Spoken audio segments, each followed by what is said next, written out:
So, you think you'd make a decent medieval archer? Maybe you've seen the movies, cloaks flapping in the wind, bows snapping with elegant precision, arrows flying across the battlefield like whispers from the gods. Maybe you picture yourself, hood drawn low, loosing a perfect shot from a tree branch while a lute plays softly in the background. Yeah, no. Tonight, we're gonna unroll the real life of a medieval archer. And I'll be honest with you, you wouldn't last a day. But that's all right. Most people wouldn't. Now, before we begin, go ahead, dim the lights, fluff your pillow, maybe pour yourself a bit of water, ale, or whatever your modern comforts may be. If you enjoy these long journeys into medieval nonsense and truth, do leave a comment. Tell me where you're listening from and what time it is for you right now. I read every single one. It feels like we're all sitting around the fire together, half asleep, half listening, and fully welcome. So, welcome. Take a deep breath. Now let's step into a world of bruised shoulders, wet leather, early morning drills, bad porridge, and enough tension in your spine to turn you into a coat rack by sundown. You've just woken up in the year 1357, and surprise, you're now an archer in Lord Everwin's levy. Congratulations. Except you're not in a castle. You're in a muddy village called Biddlecroft under Marsh. The tent you slept in is made of rough wool, slumped against 3 poles, and held up by sheer willpower and a peg that may or may not have been stolen from a sheep pen. You're sharing this space with 2 other lads, Godric, who snores like a broken bellows, and Willett, who hasn't washed his feet since Candlemas. Smell is hist. Now, your bow lies beside you. It's not the elegant recurve bow of a movie poster. No, it's a longbow, about your height, made of yew, and heavier than your self-esteem after a long winter. You try to stretch. Your back complains. Your fingers are stiff. Why? Because you've been practicing every day for months. And by practicing, I mean pulling back 100 pounds of tension with nothing but willpower, desperation, and a diet of boiled oats and regret. Meet Tamsin, the camp cook. She once fed a whole squadron of archers using only barley, old onions, and sarcasm. She's got one eye, a limp, and a hatred of waste. You ask her for breakfast. She hands you a ladle of what might be porridge, might be roofing paste. You eat it anyway. There's a weevil floating in it. Protein. You step outside. It's raining sideways. Naturally, you've got to report to training. Because Lord Everwin's nephew, a spotty teen called Sir Osbert, thinks it's character building to drill before sunrise. He wears a feathered helmet and smells like rosewater and fear. He shouts, "Bows up," and you groan quietly. Your bowstring is damp. Your shoulders are sore. You haven't, in all honesty, recovered from yesterday's training. No one cares. You draw the bow anyway, because you're a medieval archer and you're too proud to admit you've lost feeling in your fingertips. And this is just the morning. The training field is more mud than field. Puddles stretch out like lakes, and there's a goose who seems to have appointed itself as guardian of the archery targets. It hisses every time someone walks too close. No one questions it. It's won more fights than Osbert. You line up with the others. 12 archers, none of whom look rested, dry, or pleased to be alive.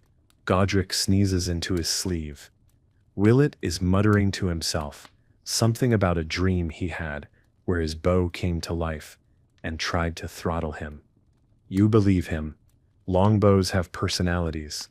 Sir Osbert struts along the line, tapping bows with a stick he calls the rod of discipline. It's really just a broom handle he painted silver. He stops in front of you. "You've got dirt on your tunic," he says, while his own trousers are soaked up to the thigh. You do not reply. You value your teeth. He nods like he's made a point, and moves on. The command is given. Knock, draw, loose. A dozen arrows fly. Most hit the target. One hits the goose. It flies off squawking. Sir Osbert pretends he didn't flinch. You don't laugh, not because it isn't funny. It is, but because your arms are on fire. Holding that bow for 10 seconds felt like lifting a wagon full of bricks using only shame. Let's talk about the bow itself. This thing is a monster. 6 feet of tension and splinters. Drawing it takes more strength than most people realize. This isn't a casual hobby. This is war training. You're not pulling a string. You're dragging a weapon through space using the raw force of your back, shoulders, and fading dreams. And you're doing it over and over and over again. The string has already taken a strip of skin off your forearm. You learn fast.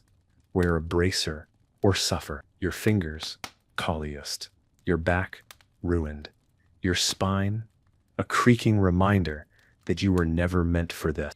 But it's not all agony. There's Thane, the oldest archer in the group. Maybe 50, maybe fossilized. No one really knows. He only speaks in riddles and complaints. He once told Willett, never trust a man whose bow is cleaner than his boots. You're not sure what it means, but it feels true. Thane shoots without even looking sometimes, and his arrows always land true. People say he once hit a French knight in the eye from 2,000 yards away. Thane says that knight owed him money. You believe both stories. Midday arrives. Training ends. For now, you're soaked, sore, and starving. Back at camp, Tamsin ladles out something that might once have been cabbage, if cabbage had a long and tragic journey. You eat in silence, surrounded by men and women who look like they've aged a decade since breakfast. No one speaks of quitting. Quitting isn't an option. You're not a knight. You don't get shining armor and poetry. You're a tool, valuable, dangerous, expendable. And yet, there's pride here. In the string of your bow, in the dull ache in your arms, in the knowledge that if war came tomorrow, you'd be the one holding the line from 100 yards out, sending arrows into the sky like a quiet kind of fury. Afternoon settles in like a damp blanket. The sun never really rises.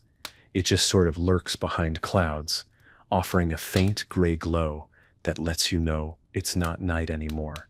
You've got a brief window to rest before the next drill. Godric has fallen asleep against a barrel. Willett is cleaning his arrows with a rag that used to be a sock.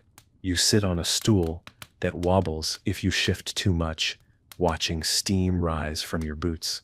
They're soaked through. Again, you wonder if they'll ever be dry.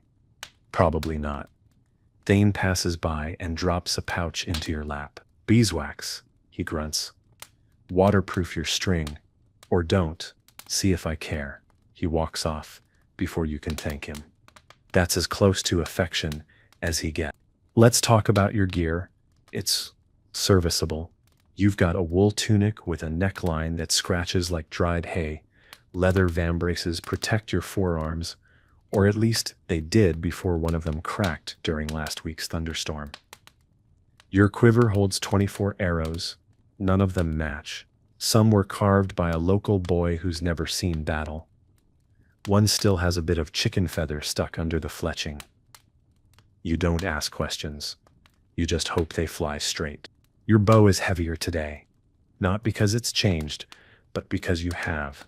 The repetition, the weight, the damp, it grinds you down slowly, like a river wearing away stone. Your right shoulder throbs, your fingers ache, your eyes sting from wind. But still, you practice. There's no alternative. If you want to eat, sleep, and stay warm, you do your job. You draw, you loose, you do it again. Training resumes with a new twist. Moving targets. Sir Osbert has fastened a bit of linen to a stick and told Willett to run back and forth like a French invader. Willett's not fast, but he's desperate, which makes the target move unpredictably. You knock an arrow, breathe out, and shoot. The arrow flies wide. You blame the wind. Sir Osbert blames your posture. Thane mutters something about cursed fletching. No one's happy, but no one expects better. This is how learning happens. Slowly, painfully, and preferably not in front of a noble. Later, you help Willet pull arrows from the practice stumps. Most are embedded deep. A few shattered on impact. One is stuck in a goose carcass. That goose again. You think it might have had it coming? You say nothing. Willet hums a strange tune under his breath while he works. You recognize it as the "Please Let Me Survive the Next Skirmish" song. It's a popular one. By evening, your body is one large ache. You ease off your boots and lie on your straw mat, staring up at the canvas tent ceiling, tracing the stains and wondering if they came from rain or something worse. Outside, someone is playing a reed pipe badly. Tamsin is shouting about someone stealing a turnip. The fire crackles. The air smells like wood smoke, leather, and damp wool. You're not comfortable, but somehow you're content. Night has arrived, soft but miserable. The campfire is going strong, thanks to a stack of damp wood that took 2 hours to light and produced more smoke than heat. You're sitting with your knees drawn up, eating something that might be stewed barley, or might be oats that went too far. Willet calls it spear pudding, and no one asks why. Tamsin's nearby, roasting something unidentifiable on a stick. She claims it's rabbit. Thane mutters it's too large for rabbit and too small for dog.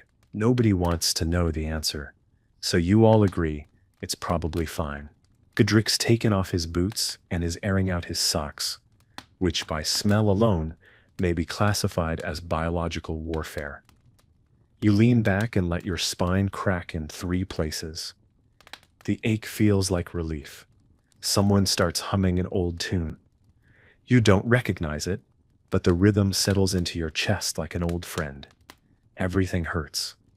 Everything's damp. And somehow, that feels normal now.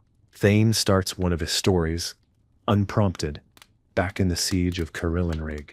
He says, holding a tin mug like it's holy, "We ran out of arrows, so we used spoons." Someone chuckles. "We did," he insists. "Flattened them with rocks, shot 'em through the slits in their helmets. You ever see a knight felled by cutlery? I have. Beautiful sight." You're not sure whether to believe him, but Thane's been in more battles than you've had hot meals, so you let it be true. Sir Osbert strolls by, trailed by his squire, a skinny lad named Aldred, who looks like he's never held a weapon heavier than a bread knife. Osbert is wearing his feathered helmet again. It droops in the mist like a wilted tulip.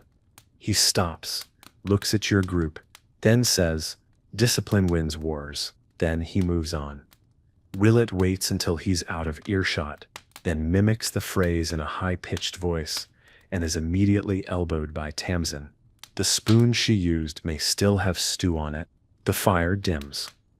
Someone throws on a fresh log. Sparks jump like startled fleas. Around you, the quiet starts to settle in. Not empty, but full. Full of shared discomfort, shared humor, shared understanding. No one here thinks they're a hero. You're all just trying to get through the next day with your bow intact and your feet not frozen. You lie back, eyes half closed. Somewhere nearby, someone coughs. A dog barks in the distance. The wind shifts and brings the scent of manure across the field. You breathe it in like it's perfume. Your hands are blistered, your bowstrings fraying, and your legs are sore in places you didn't know had muscles. And in the back of your mind, you wonder, would tomorrow be worse? Yes, almost certainly. Morning does not arrive. It ambushes. 1 minute, it's dark and quiet. The next, there's cold air slapping your face and Godric stepping on your ankle because he thought it was a rock. You groan. Everything hurts again. You're not sure it ever stopped. Your back is one long silent scream. Your hands feel like they've been crushed by a mule. Willet's already up, squatting over a bucket, and arguing with himself about whether porridge can be evil. You think the answer is yes.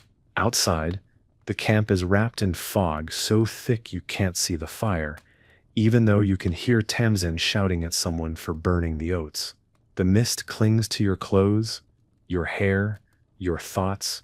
You stretch bad idea and pull your tunic over your head, which is still damp from yesterday. You think about what it might feel like to be warm again. Then you stop. That kind of dreaming leads to madness. Today's training involves hill shooting, which is exactly what it sounds like. Climb a muddy slope, then shoot down it while trying not to slide, trip, or land face first in a sheep pat. The sheep, by the way, are watching, judging. You're not sure why, but their disapproval is palpable. Sir Osbert gives a speech about elevation, trajectory, and noble aims. Then he falls down the hill. Thane doesn't laugh, but his mustache twitches. You fire your first arrow. It arcs beautifully. You feel pride. Then it hits the ground, 20 paces short. The target is a straw dummy holding a painted shield, affectionately named Sir Branston by the archers, because he smells faintly of pickled turnip. Godric hits him in the neck. Willet shoots wide, hits a tree, and claims it was a warning shot to the squirrels. You believe him. The squirrels in this region are hostile. By midday, you're soaked through again, your thighs burn from climbing, and your bowstring has frayed just enough to make you nervous.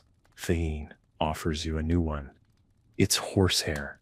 You didn't know horsehair could be used for that. Can, if you braid it tight enough, he says, or if you're desperate. You accept it with quiet gratitude. He nods once, as if he's passed along a family secret. Back at camp, Tamsin has made soup. It's gray. It tastes like time and hopelessness. You eat 2 bowls. You'd eat 3 if it meant not standing up again. The fog still hasn't lifted. The world feels small, wrapped in smoke and wool and aching limbs. And still, you keep going because there's no glory here. Just grit, just bows, just the quiet bond of those who know what it means to draw a weapon over and over, even when your arms say no. Evening again. Or at least, something close to it. The sky has turned that familiar pale gray that says sunset, but in the most uninspired way possible. You've made it through another day. Barely. Your bow is still in one piece. Your fingers, however, are not. You've torn open 2 calluses and bruised a knuckle, trying to unstring your bow, while Willet distracted you with what he claimed was a blessed hedgehog. It was, in fact, a lump of moss. He's not well. Everyone is a little more broken today. Godric limps now. Thane's wrist is wrapped in cloth and something that smells like vinegar. Tamsin is muttering to herself about rations and the thieving ghost that keeps stealing her onions. There's no ghost, just Osbert's squire, Aldred, who's been caught twice now with suspiciously tearful eyes and onion breath. The camp accepts this quietly. We've all done worse. Tonight's fire is stronger. The wood was dry for once. The flames flicker warmly, casting long shadows over bowed heads and hunched backs. You sit close to the edge, letting the heat work its way into your joints. Across from you, Willet is whittling an arrow shaft with his teeth, not efficiently, but passionately.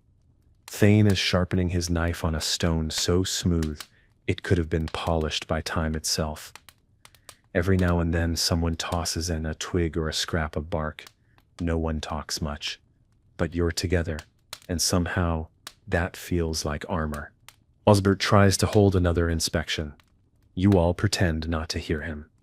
He circles the fire once, sniffs dramatically, then walks off in a huff. He'll probably write about it in his campaign journal, which you suspect is just a folded scrap of linen where he doodles pictures of himself in battle poses.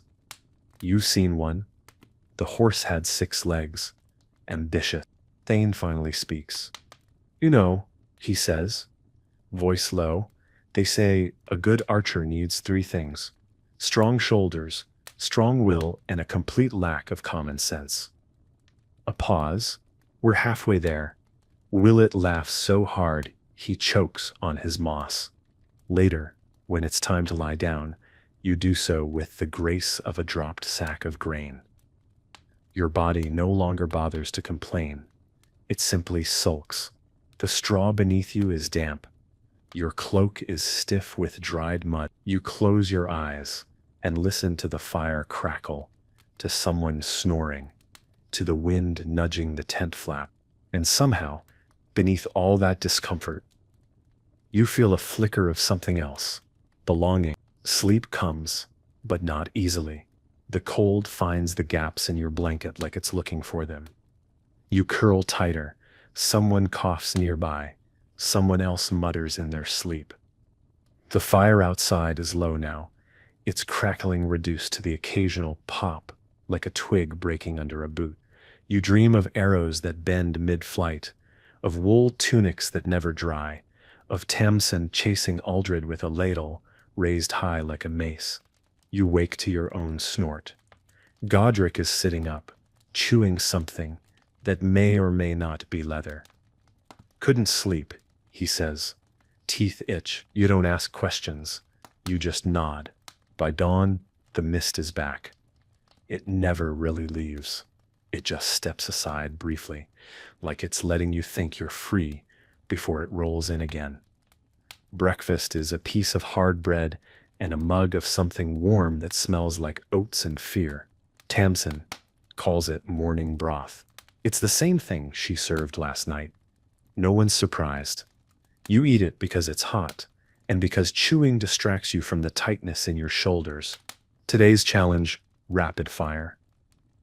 You're told to shoot 6 arrows in a minute. You've done it before, but not well. Your fingers still remember the sting. Osbert stands nearby, with a stick he insists is for timing, but which he mostly uses to tap people who look like they're slacking. Thane mutters something under his breath about tap me once and see what happens. He's not joking. You've seen him throw an arrow like a dagger. You line up, breathe, knock, pull, loose. It's less graceful than it sounds. Arrows fly. Some hit, some don't. One shatters against a tree. Willet's last one goes straight into the mud. It was warning the ground, he says, in case it gets any ideas. You believe him. The ground's been smug lately. Between drills, you sit with Thane sharpening old arrowheads. When I was your age, he begins, you prepare for a story. I didn't have a bow, had a bent stick, and angry thoughts. He smiles. You don't know if he's joking. Then again, you've never seen him miss a shot. By the end of the day, your arms are jelly, your hands shake, you try to pick up your mug and spill half of it on your lap. It's cold now anyway. The kind of tired you feel isn't the good kind. It's deep, sour, bone deep. You ache where you didn't know you had parts. But no one complains. You just sit together, like logs drying near the fire, quiet, used up, still here. And when the night folds in again, you lie down not because you want to sleep, but because there's nothing else left to do. You stare at the ceiling of the tent. You count the slow breaths of your comrades. You listen for the wind. And somewhere, beneath the ache, is that same feeling, the one you don't name. The one that says, I'm not alone in this. The next day doesn't begin. It simply picks up where yesterday left off. You're not sure if you ever truly slept. The cold seeped into your bones sometime after midnight, and the damp never left your clothes. Your dreams were full of half-remembered orders, misfired arrows, and the sound of Sir Osbert's voice echoing through your skull like an unwanted sermon. You wake up before dawn and just lie there, staring at the ceiling of the tent, wondering if you'll ever feel your fingers again. Thane's already outside. He always is, sitting on a stump with one leg crossed over the other, sharpening a dagger that looks older than most of the recruits. He nods at you. If you can still feel pain, you're not dead yet, he says, which, coming from Thane, is basically encouragement. Godric stumbles out behind you, squinting into the fog like it owes him money. Willett emerges last, covered in straw, looking like a hedge come to life. Dreamt I was a carrot, he mumbles. No one asks for more detail. Today, there's no training. Instead, there's talk, rumor, really. A skirmish on the edge of the marshlands. Raiders, maybe. Bandits, maybe worse. No one knows for sure. But suddenly everyone's checking their strings, counting arrows, muttering quiet prayers they claim not to believe in. You feel the shift in the air. It's different when it's not practice. The silence is heavier. You start to notice how few spare bowstrings are left, how many arrows are crooked, how tired everyone looks when they think no one's watching. You sit beside Willett, both of you fiddling with your gear. He pulls out a charm tied to a bit of bone. For luck, he says. Found it in a fish. You raise an eyebrow. He shrugs. Seemed promising. You don't laugh, but you smile. It's something. Tamsin gives you extra food. Not a lot, but more than usual. You don't ask why. She doesn't look at anyone directly today. Just stirs the pot and mutters about needing more barley and fewer bloody mouths to feed. When she hands you your bowl, you say thank you. She doesn't reply, but she ladles in another scoop. Thane walks the perimeter, slow and steady. He's done this before. Many times. You watch him pause now and then, look out across the trees, the hills. He squints, listens, moves on. First shot matters, he says, not looking at anyone. Always does. Then he keeps walking, and you realize, with a dull kind of clarity, that this isn't just another drill. Something is coming, something real, and your bow, the one that bruises your chest and bloodies your fingers, might be the only thing between you and silence. The day wears on like a damp cloak, clinging, heavy, hard to shake off. No one says much. The laughter's gone, tucked away somewhere behind the tension that settles into every shoulder. Thane sharpens every blade in camp. Tamsin refills water skins without being asked. Even Sir Osbert seems quieter, walking with his hands behind his back, like he's trying to remember something important and keeps forgetting it again.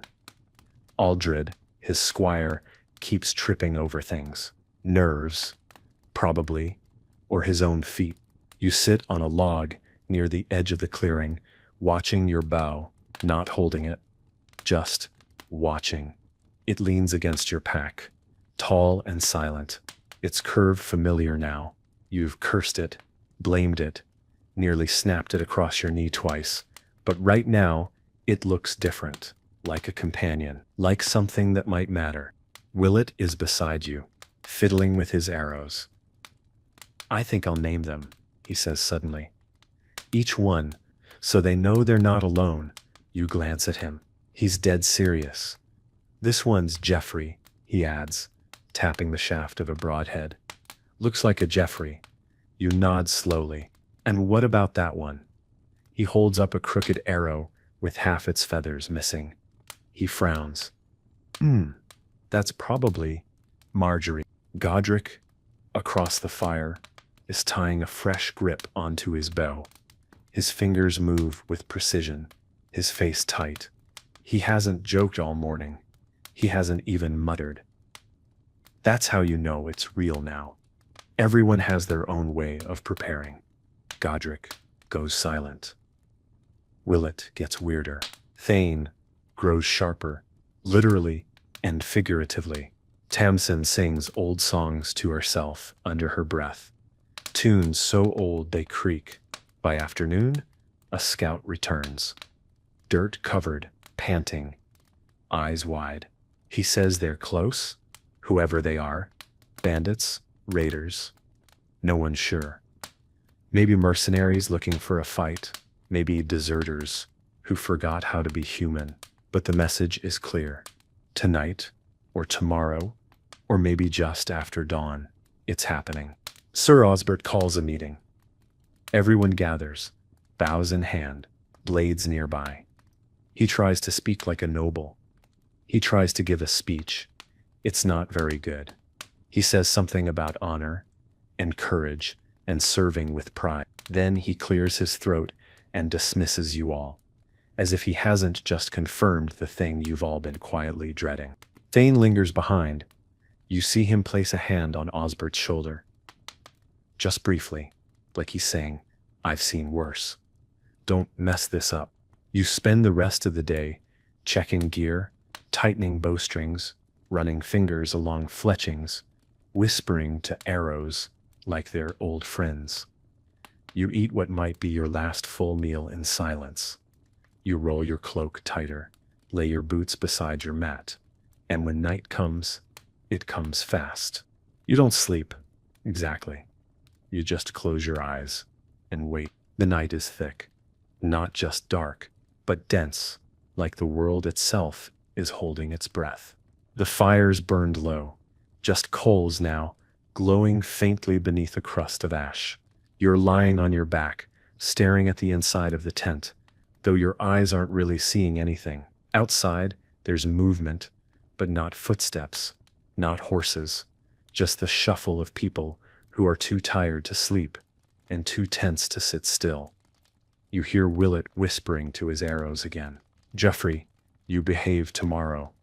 Marjorie, please fly straight this time. Godric is sharpening the tip of a spear with a rock. He doesn't use a knife. Says it ruins the soul of the weapon. You're too tired to ask what that means. Thane is sitting cross-legged in the dirt, eyes closed, palms resting on his knees. Meditating, maybe, or just napping with dignity. Tamsin moves like a ghost between tents, placing mugs of warm broth beside sleeping forms, silent as a shadow. You think about thanking her. You don't. Not because you're rude, but because words feel heavy tonight. Aldred, poor thing, sits by the fire, looking like a wet napkin. His hands tremble every time he checks his dagger. Sir Osbert paces behind him, arms folded, muttering things that sound important, but don't mean much.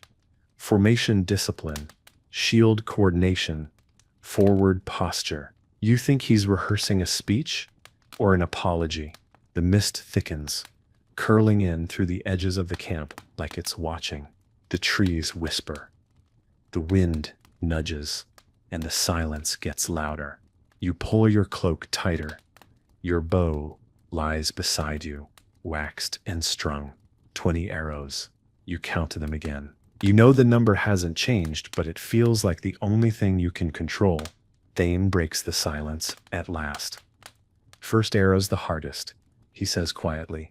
No one responds, but everyone hears him. After that, it's just breathing. Then he picks up his bow and walks to the edge of camp, just to stand, just to look, just to be still.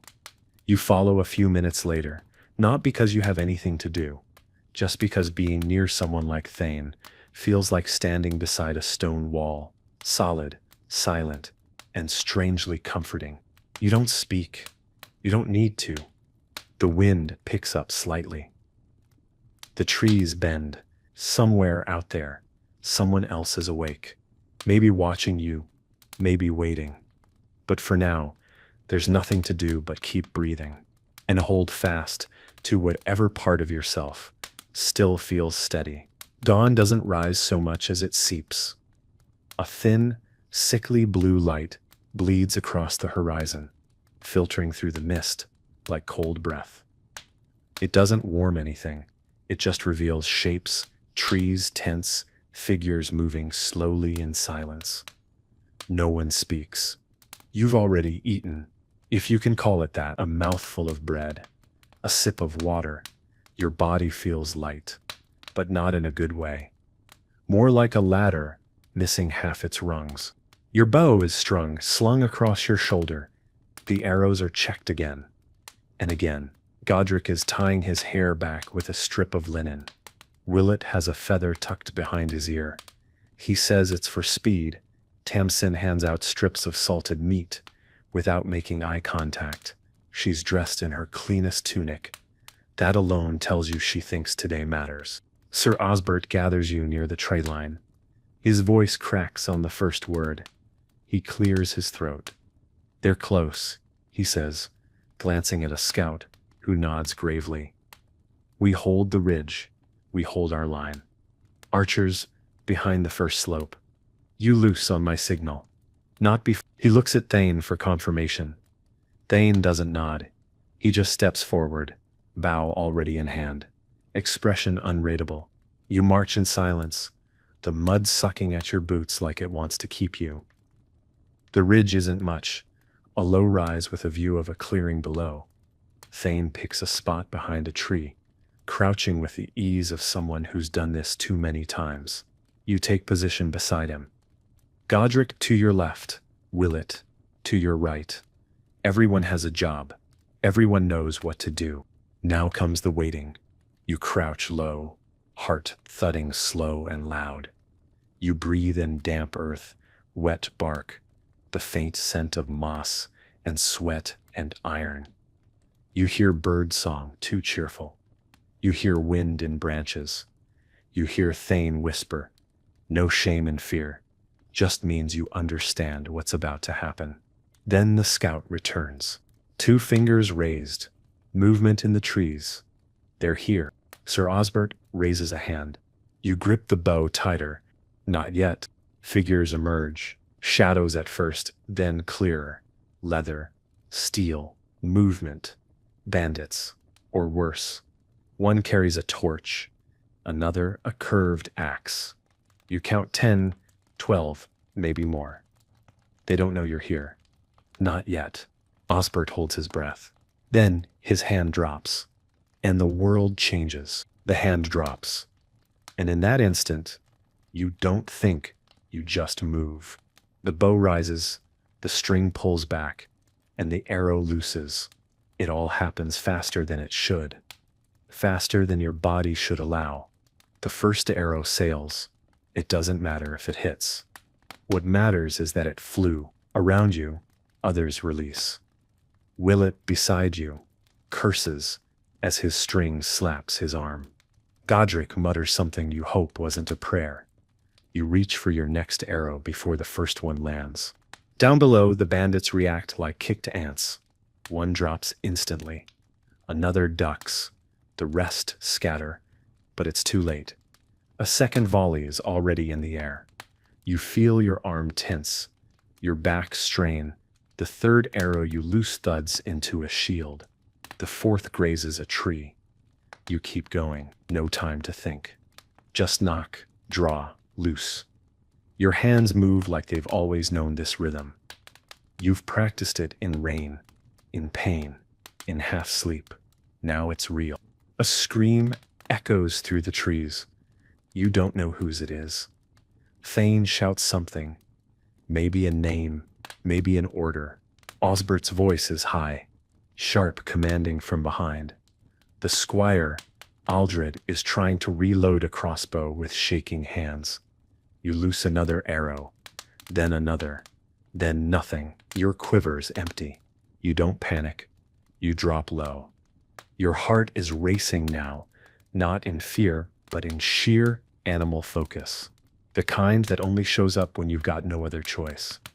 Around you, other archers shift. Godric tosses you a half-full quiver without a word. You nod. Grab one.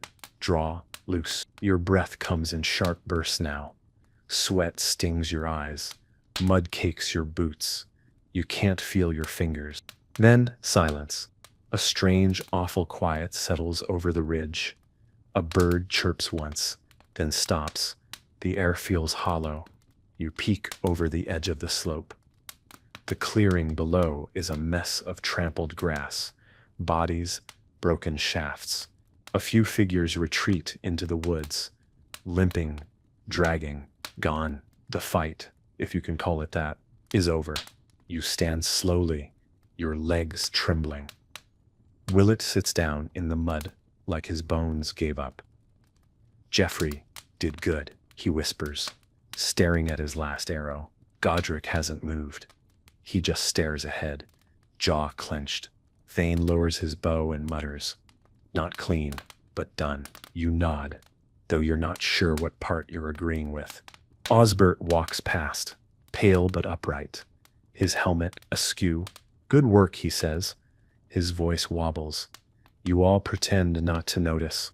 And just like that, the silence becomes heavier than the noise that came before. You don't speak for a while. No one does. The clearing is quiet now, except for the creak of branches, the soft rustle of the wind trying to carry away what just happened. Your hands are still curled like you're holding the bowstring. Your arms ache with the kind of pain that doesn't stop once the fighting does. You look down at your fingers. The skin is torn. There's a small splinter driven into the side of your thumb. You didn't feel it happen. You feel it now. Willett finally exhales, long and slow, like he's been holding it in since yesterday. "Didn't die," he mutters. "Didn't die, didn't miss, didn't cry. That's 3 for 3. You don't point out that he did. In fact, scream at one point. That's beside the point. Godric still hasn't said a word. He's got blood on his sleeve. You don't ask if it's his. You both decide not to know. Thane stands slowly, bow in hand, face like stone. He surveys the field, then turns away. "Burn the bodies," he says quietly. "If they're left out, others will find them. Animals, or worse." Sir Osbert gives the order a moment later, louder, as if it were his idea. Tamsin shows up with water and a sack of something to chew. She doesn't speak, but she hands you a strip of dried apple. It tastes like sweetness and rot, and everything you didn't know you missed. Aldred is crying behind a tree. He's trying not to. You give him space. Let the lad cry. He still believes this was about glory. He'll learn. The fire is built by midday. The smoke rises thick and bitter. You help carry 2 bodies. They're not heavy. That's the worst part. They feel too light, too human. The face of one is young, barely older than Aldred. There's a half-eaten biscuit in his pouch. Someone takes it out and tosses it into the fire with him. Some things shouldn't be left behind. Later, back at camp, everyone eats in silence. The stew tastes like ash. You don't finish yours. Willett falls asleep, sitting upright. Jeffrey still clutched in his fist. Godric finally speaks. "First one," he says. You nod. "Yours too." Thane sits by the fire, not looking at anyone. "Next time, don't aim high," he says, to no one in particular. "You're not shooting at trees. You're shooting at people." You lie down that night, sore in body and mind. The tent is too quiet. Your thoughts are loud. You stare at the canvas and wonder how many more times this will happen. How many arrows you'll fire before one finds its way back to you. The next morning arrives like it doesn't know what happened. The mist is back, thicker than ever, curling through the trees and hugging the tents like an old friend, trying not to ask too many questions. You wake slowly, everything aching in the same dull rhythm. Not sharp pain, just the kind that lets you know you were used like a tool and then left out in the rain. You sit up groaning, checking for bruises, scratches, new regrets. They're all there, present and accounted for. Godric is already outside, staring at nothing. He hasn't said much since yesterday. He will, eventually, but not yet. Willett is carving tiny faces into his arrows now. "Helps them focus," he says, as if that explains anything. One of them has a mustache. You decide not to ask. Thane's not in camp. He disappeared before sunrise, probably walking, or hunting, or remembering something he never wanted to remember. You find your bow where you left it, wrapped in cloth, carefully leaned against your pack. It looks peaceful, almost like it didn't just help end a life. You run your fingers along it. The string is worn. You'll need a new one soon. The wax is holding, but barely. You tighten the wrap at the top. A splinter is starting to rise from the grip. You smooth it down with your thumb. The bow doesn't complain. It just waits. Tamsin serves breakfast. Boiled grains and a fried egg. Somehow. You don't ask where she got it. You just eat it. It tastes like a new start, or at least a pause. She says nothing while you eat, but she gives you an extra ladle. That's how she says, "I saw you come back." Sir Osbert calls for inspection. His voice is stronger today, less tremble, more bark. He's trying to re-establish order. You can't blame him. He saw it too. The chaos, the blood, the way the world got real too fast. Now he needs things to look like they're back under control. You stand in line with the others, shoulders straight, boots muddy, eyes ahead. He paces past, nods once. "Good," he says. "We're ready if they come again." Thane returns just before midday. He says nothing, just sets a small bundle of herbs beside the fire and sits down slowly. He smells like smoke and pine. No one asks where he went. He pulls out a stone and starts sharpening his knife again. And like that, the camp starts to breathe again. Not deep, not freely, but enough. It's strange how quickly normal comes back. Not comfort, not peace, just routine. You wake, you eat, you check your bow, you listen for orders. The fear doesn't vanish. It just moves into the background like a dull ache you've learned to walk with. The sky stays the same color as dishwater. The mist doesn't leave, and the firewood smokes more than it burns. Still, there's a rhythm again, familiar, if a little warped. Willett has gone full philosopher. "Do arrows dream?" he asks over breakfast. "And if they do, is it of flight or of finally missing?" Godric throws a stale crust at him. It hits his forehead. He looks genuinely proud. "That one was named Ethel," he says, rubbing the spot. "She'll remember this." Sir Osbert holds another drill. You go through the motions, knock, draw, loose, but your heart isn't in it. Your arms obey, but your mind is elsewhere.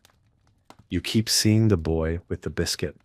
You keep hearing the way the forest swallowed the sounds after the last arrow flew.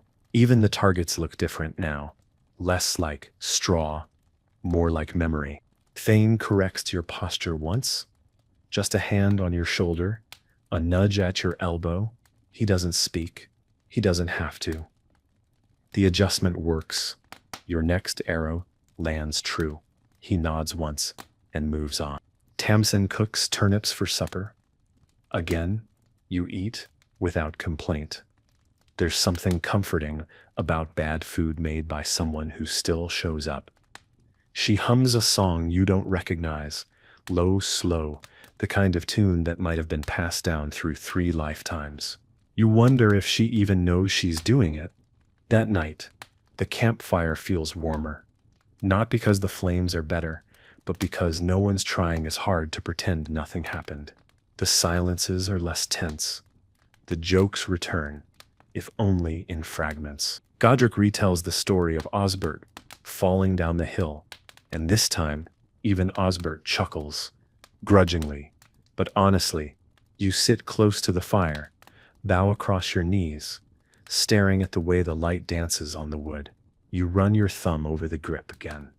There's a new nick in it. You don't remember when it happened. You decide to leave it. A mark is just a sign. Something was used.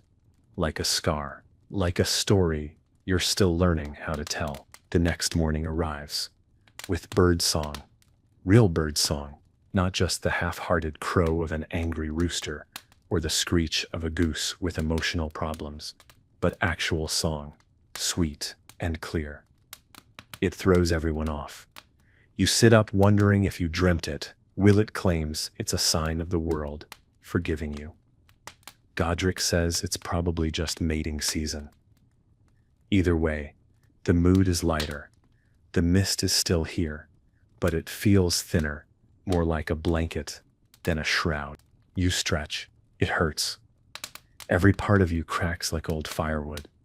Your fingers are stiff. Your shoulders feel like they belong to someone else, and your back makes a sound that shouldn't exist in nature.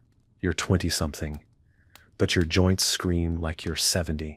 This is the archer's gift. Strength, yes, but also slow, creeping ruin. Breakfast is bread and broth. Again, Tamsin, in her usual fashion, dumps a handful of dried herbs in and calls it a spring tonic. It tastes like she boiled a hedge. Still, it's warm, and it helps. Sir Osbert gathers you for form review. He's had a taste of command now and is trying very hard to act like a battle-hardened leader. His hair is slicked back with something that smells like goose fat and lavender. He's clearly overcompensating, but you humor him. He's trying. He demonstrates a draw, overextends, wobbles, and nearly hits himself in the nose with the bowstring. No one laughs out loud. Thane simply says, "Try again." Less poetry, more aim. The rest of the day is slow. Practice, maintenance. You rub wax into your bowstring, mend your cloak, stitch the torn bit on your bracer. Willett is now carving names onto each of his arrows, like a parent labeling school supplies. "If I die," he explains, "they'll know who was with me." You nod. It's ridiculous and weirdly touching. Thane sharpens his knife again. You've never seen it dull. You suspect he just likes the sound. He tells you out of nowhere. The thing no one tells you is that survival's just a string of half decisions that didn't go wrong. You ask him what that means. He shrugs, still figuring it out. By sunset, the fire is already going. You sit around it, warm for once, not because of heat, but because of presence.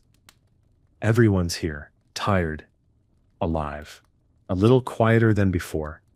But here, Willett passes around a flask of something that burns like dragon breath. Medicinal, he claims. You drink it. You regret it. You drink it again. And for a little while, no one talks about arrows, or war, or what it feels like to see someone fall. You just share warmth, and laughter, and a silence that finally feels safe. The days blur together now. You wake, you train, you eat, you sleep, or try to. There's still an ache in your fingers that no salve seems to touch. Your bow shoulder throbs every time you lift your arm above your head.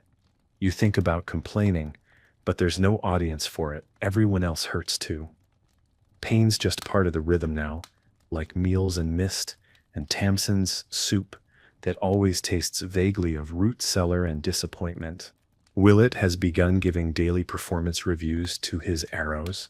Ethel flew straight, he mutters over lunch. Might give her a fresh fletching. Oswin curved left. Again, I think he's rebelling. Godric suggests naming one, don't miss, just to see if it takes the hint. You almost smile, but your lips are too dry from the wind. Sir Osbert holds another drill. He's gotten better, less shouting, more watching. He still can't string his own bow without help, but he walks the line with a steadier step. He pauses beside you, watches you draw and release, then says, "You don't flinch anymore." You blink. You hadn't realized you ever did. He walks on before you can reply. You find Thane later, standing at the edge of the clearing, looking at the sky. You ask him what he's watching. He doesn't answer right away. Then he says, "I used to aim by the clouds. Pick one. Trust the wind. Let the rest happen."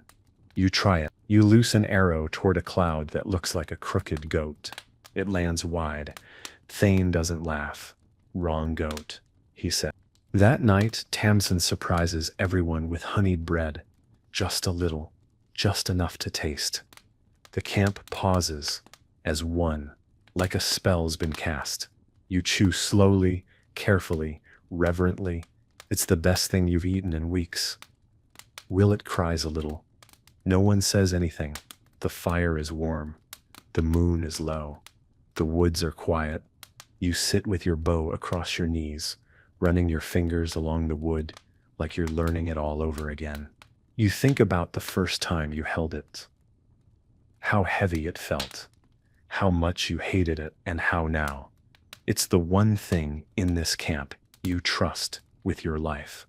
You lie back and look up. The stars are clear tonight. A rare gift. You pick one, name it after your best arrow. You don't say it aloud, but you feel it, something close to peace. The days are longer now, not warmer, just stretched. The sun lingers like it's unsure where else to go, casting long shadows over the ridge and turning the mud to clay. By midday, you start to sweat more. Your tunic sticks to your back like regret. The ache in your bow arm never leaves anymore. It simply changes shape. You roll your shoulder in slow, quiet circles when no one's looking. You tell yourself it's fine. It isn't, but it's familiar. Willet has taken to whispering to the trees. He swears one of them is listening. That elm knows things. He mutters. Deep things. Old roots. Godric humors him by nodding sagely and offering bark as tribute. You half expect the tree to respond at this point. Camp logic is flexible. Your bow has become a second limb. You sleep with it nearby, just within reach. Not out of fear, out of habit. It's something to press your hand against when you wake from strange dreams, the kind filled with arrows flying too slow and enemies moving too fast. You don't remember them clearly, just the feeling of being unready, of being watched. Sir Osbert drills you all again, this time in formation. He walks you through fire and fallback patterns, like he's teaching choreography. You're surprised to find it works. When the volley is timed right, it sounds like thunder, arrows falling in waves. There's something beautiful in it. Brief, precise, powerful. Osbert sees it too. He doesn't smile, but he looks less like a boy playing dress-up and more like someone who's learning to lead by doing. Thane begins teaching Willet how to make arrowheads from scrap iron.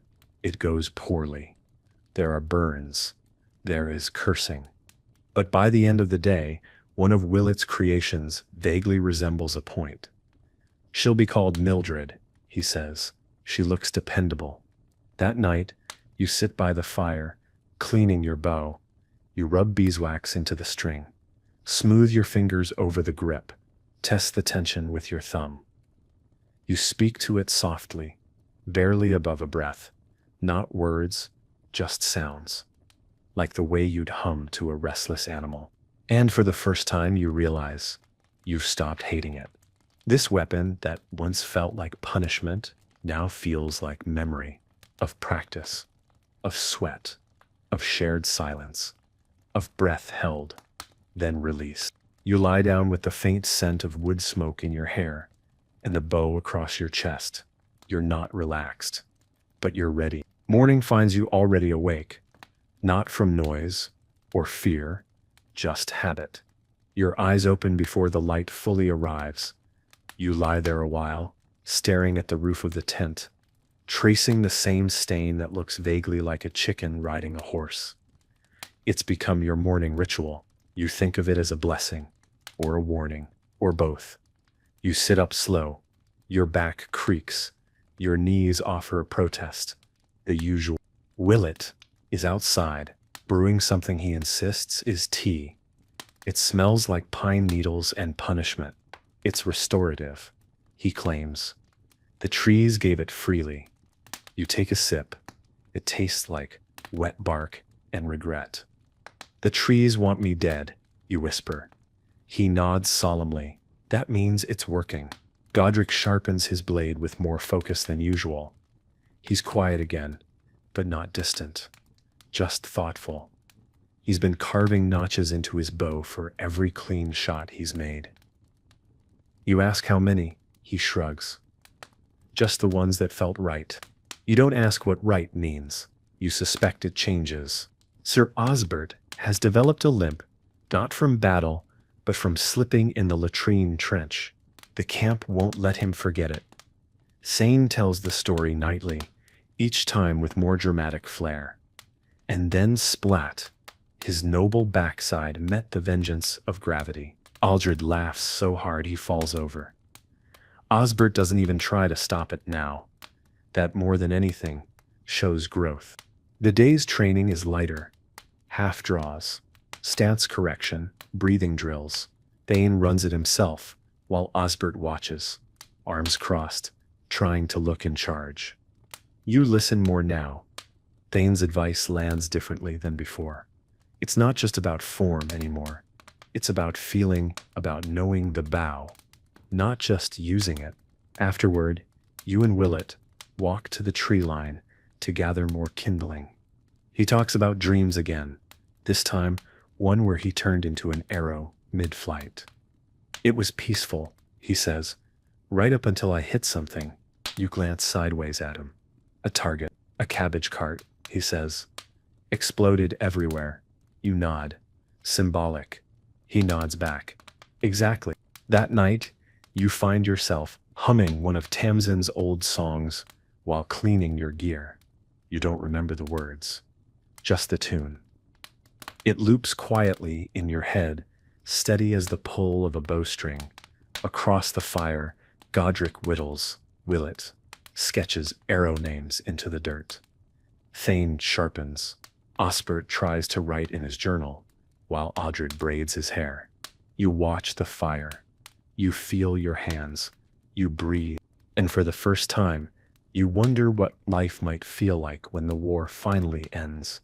You don't remember when it stopped feeling strange to call yourself an archer. At first, the bow was just a thing you held, awkward, heavy, unkind.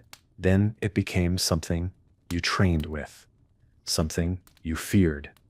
And now, without really meaning to, it's become something else. Not an extension of you exactly, but maybe a mirror, something that reflects the shape of who you're becoming. Today is slow, a rest day, if such a thing exists. No drills, no orders, just the quiet work that keeps a camp from unraveling. Mending gear, cleaning blades, re-waxing strings.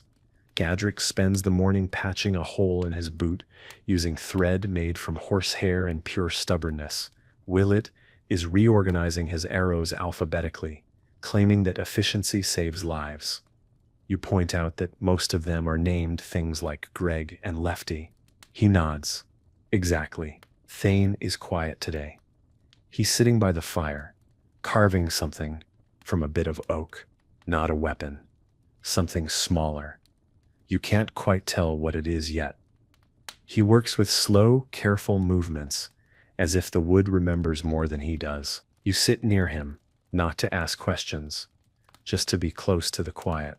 Some silences are worth sharing. Sir Osbert holds a short inspection, more out of habit than need. He's still limping slightly. He hides it better now. There's less distance between him and the rest of you lately. He asks how your bowstring is holding. You say fine. He offers you a replacement, just in case. You accept. He nods. No speeches. Just the shared knowledge that one small failure can change everything. The evening comes gentle. Tamsin makes something sweet. Honey and oats, baked into something that doesn't quite hold its shape, but still tastes like comfort. She says nothing, just passes out the portions with her usual scowl. But her hands linger a little longer than usual when she places yours in your palm.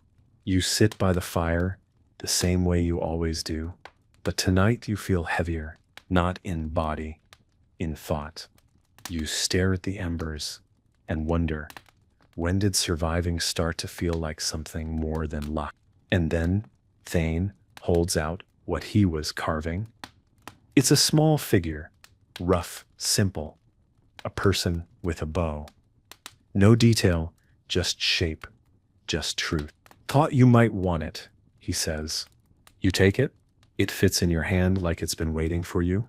And you understand that this ache, this effort, this quiet firelight isn't just survival anymore. It's identity. The figure Thane gave you stays in your pocket. You don't think about it much, but you find your fingers drifting to it now and then, when you're waiting for orders or watching smoke rise from damp wood, or lying awake trying to stretch your spine into a shape that doesn't feel like a punishment. It's smooth in some places, sharp in others. Just like you, really. A little worn. Still standing. The weather turns colder again.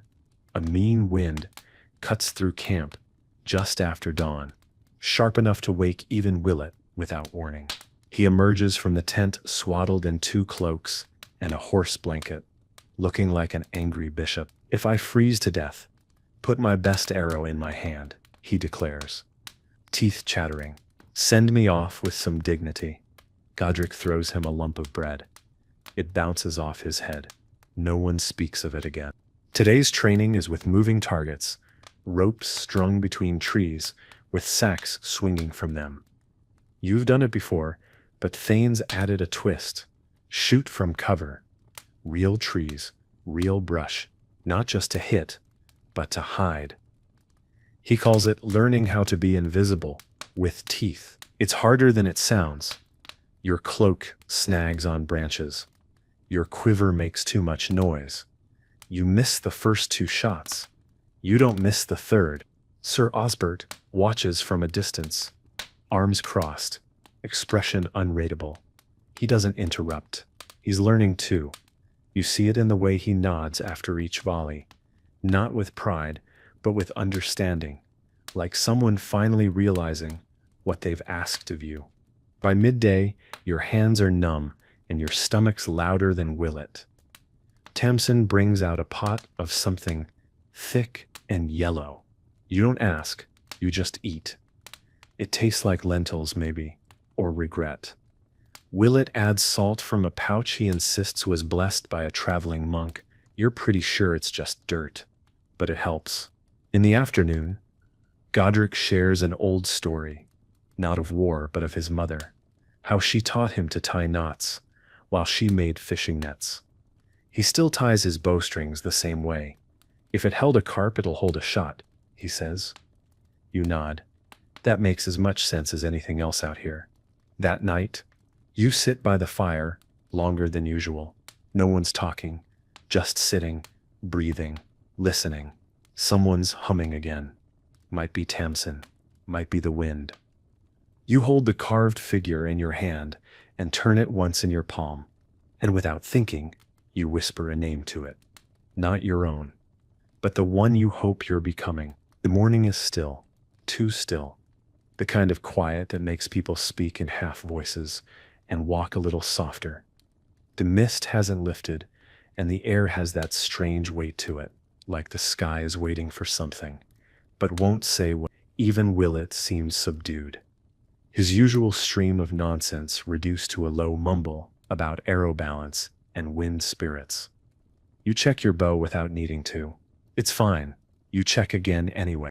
Tamsin brings out porridge that's thinner than usual. Supplies are running low. You can taste it in the food, feel it in the way she lingers a little longer when handing out bowls, like she's measuring each scoop in memory as well as weight. There'll be roots by week's end, she mutters. If no one eats him first. She glares at Willett. He nods solemnly. I would never rob a root of its destiny. Sir Osbert calls for readiness.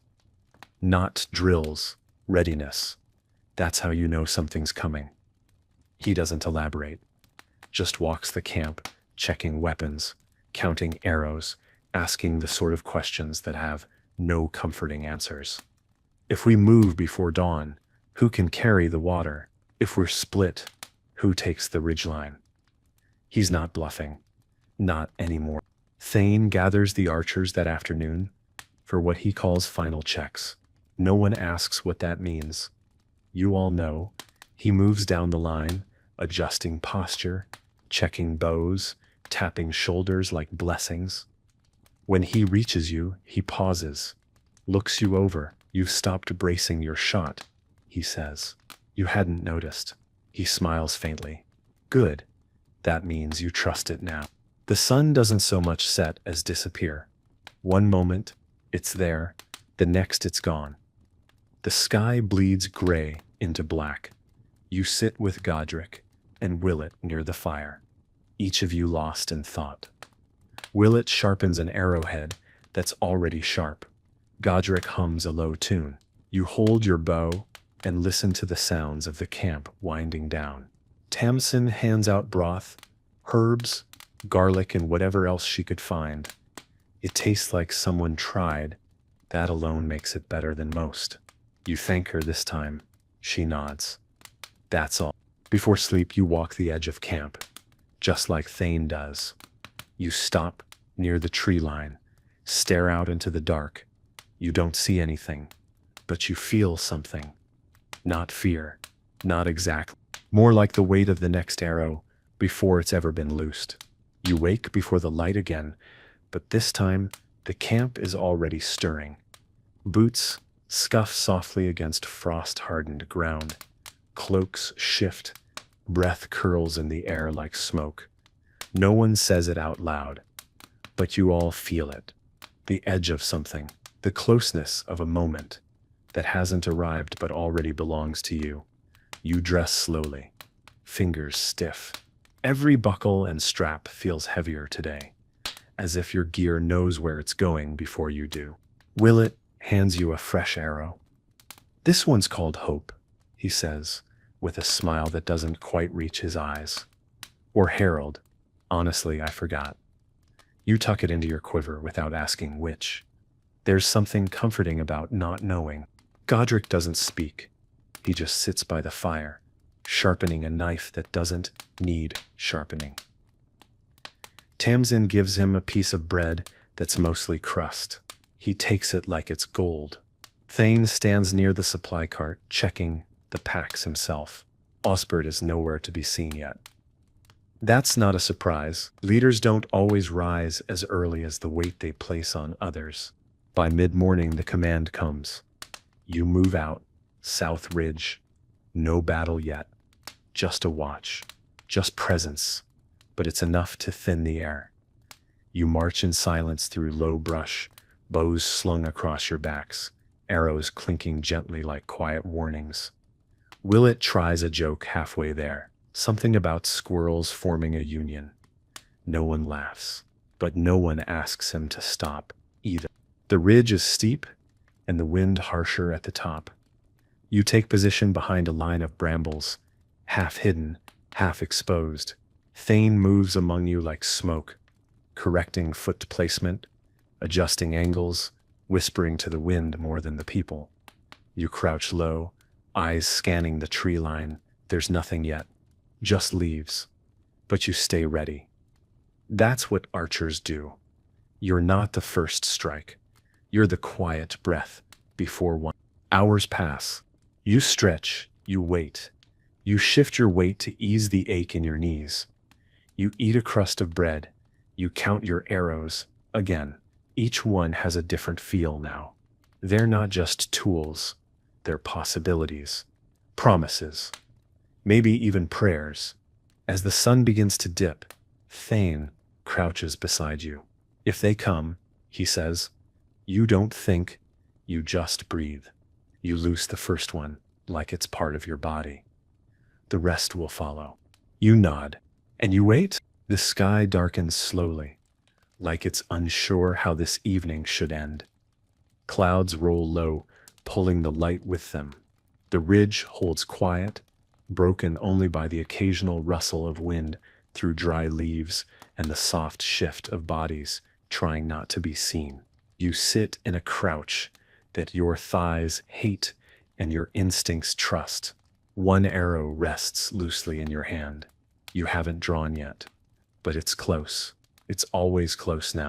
Godric stands a few feet away, unmoving, eyes fixed on the far tree line. He hasn't spoken in an hour.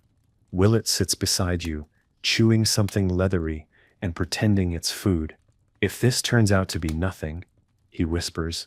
I'm naming my next arrow disappointment. You glance sideways. You already named one that. He nods solemnly. And it missed. Then moves along the line again. No orders, just presence. He passes you, rests a hand briefly on your shoulder, and moves on. That one touch does more than any speech. You don't even need to look at him to know what it means. Steady. Sir Osbert finally joins you near dusk. He looks tired, his armor scratched, his gloves worn, but he holds his bow right, and his jaw is set. No performance today. Just a man with something to protect. He crouches beside Aldred and speaks to him so softly, the wind steals half the words. You catch enough. You don't have to be brave, just useful. The trees ahead remain still. No sign, no motion. But your body's already halfway drawn. Your muscles coiled like ropes soaked in cold water. You're not sure whether you want something to come or want it to stay quiet forever. Both feel dangerous. Both feel real. As darkness falls, you ease back slightly. Thane signals a slow shift. Rotate watch, 2 rest, 2 stay. You move down the line and settle behind a fallen log, wrapped in your cloak, eyes still sharp. Your hands never stray far from the string. Sleep isn't expected, just stillness. You lie back, stare at the stars that begin to peek through the clouds. And in that strange space between readiness and rest, you realize something that surprises you. You're not afraid anymore. You're ready. The night stretches on, longer than it should. Time begins to lose its shape. Minutes become vague, rubbery things. The stars shift overhead in slow procession, and the cold creeps into every seam of your cloak like it's been waiting all day for this moment. You're not shivering anymore. You passed that stage an hour ago. Now you're just cold, deep, steady, unshakable cold. You lie still, one eye on the trees, the other somewhere far away. You think about home, if you had one, a roof that didn't leak, a fire that didn't have to be begged into life, a bed that wasn't shared with mice, and the occasional confused chicken.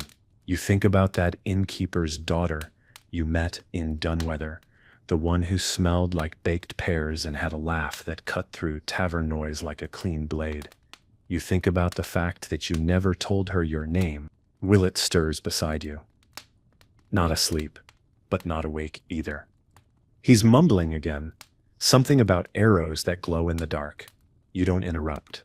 Dreams are sacred out here, especially the harmless ones. Godric's on second watch. You hear him walking slow, quiet circles. A man shaped by routine. He never needed to talk much.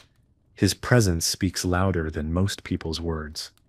You hear the occasional soft tap of his boot against root, then the faint drag of his fingers along bark, keeping himself tethered to the world. Aldred takes a shift too. Osbert finally trusts him enough to stand the line, bow in hand, back straight as he can manage. You don't envy him. First watches are always the worst. The bow feels heavier. The dark feels louder. You remember your first time. You missed everything you aimed at and tripped over your own quiver. No one laughed then. Everyone had once done the same. Thane hasn't moved. He's somewhere near the edge, eyes on the horizon. You suspect he doesn't sleep anymore. Not like the rest of you. Maybe he forgot how. Or maybe the part of him that knew how to rest was left behind, buried in some field he never talks about. And you still lying there, still holding your bow like a promise, realize something else. This silence you once feared, you've learned to live inside it. And maybe that's what it means to be an archer. Not just to shoot, but to wait, to see before others do, to know without question when it's time to rise. Dawn doesn't arrive with light. It arrives with ache. Your joints feel like someone replaced them with cold iron hinges. Your eyes burn. Your breath fogs before you. But you're awake. Not rested, just awake. the kind of awareness that lives in your bones, not your brain. You sit up slowly, cloak stiff with frost, and listen. Still no sound from the woods, but the silence has changed. It's tighter now, less passive, more listening back. Godric hands you a strip of dried meat. Doesn't say anything, doesn't need to. You chew it like it's a chore. Willett wakes with a sound like a broken kettle and immediately starts muttering about dreams where arrows could talk, and one of them had a French accent. You pat him on the back. He sneezes. That one was named Bertrand. He mumbles, still half asleep. Osbert gathers the watch. His face is pale, his eyes shadowed, but his voice is steady. Movement in the woods, he says. Just a flicker. Could be nothing. He looks at Thane. Thane doesn't reply, but his hand rests on his bow in a way that answers more than words. We stay sharp, Osbert adds.